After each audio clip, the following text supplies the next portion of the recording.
یہ حضرت ربی رحمۃ اللہ علیہ وہ فرمانے لگے، ایک مجلس ہوئی، دوست لوگ بیٹھے ہوئے تھے، میں بھی چلا گیا، جا کر میں ان کے درمیان بیٹھ گیا، باتیں چلتی رہی، چلتے چلتے میں نے دیکھا کہ ان کا رخ غیبت کی طرف چل پڑا، یہ کسی کی غیبت شروع کر دی انہوں نے۔ میں فوراً اٹھا اور چلا گیا، کچھ گھنٹہ دو گھنٹے بعد آیا، دیکھا وہ مجلس اب بھی لگی ہوئی ہے، پھر میں بیٹھا تو ان کی بات اب صحیح چل رہی تھی، پھر تھوڑی دیر بعد وہ غیبت کی طرف چل پڑے، اب مجھ سے ہمت نہ ہوئی،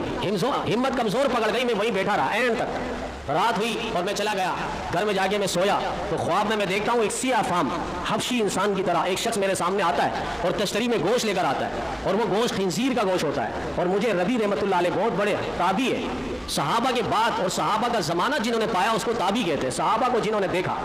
وہ حضرت ربی رحمۃ اللہ علیہ فرمانے لگے کہ میرے سامنے تشتری میں گوشت لایا گیا اور خنزیر کا گوشت، مجھے کہا یہ کھاؤ، میں نہیں کھا رہا تھا، اس کی بدبو آ رہی تھی اور اس نے زبردستی مجھے منہ پہ ٹھونستا چلا گیا، ایک دفعہ کہا، پھر تیسری مرتبہ، چوتھی مرتبہ، مجھے متلی آنے لگی اور قے آنے لگی، میں نیند سے بیدار ہوا، صبح میں ناشتے کے لیے بیٹھا تو مجھے کھانے سے بھی وہی مہک محسوس ہو رہی تھی، 30 دن تک وہ فرماتے ہیں کہ میں نے ہر کھانے کے اندر خنزیر کی بو اور بدبو میں محسوس کرتا رہا۔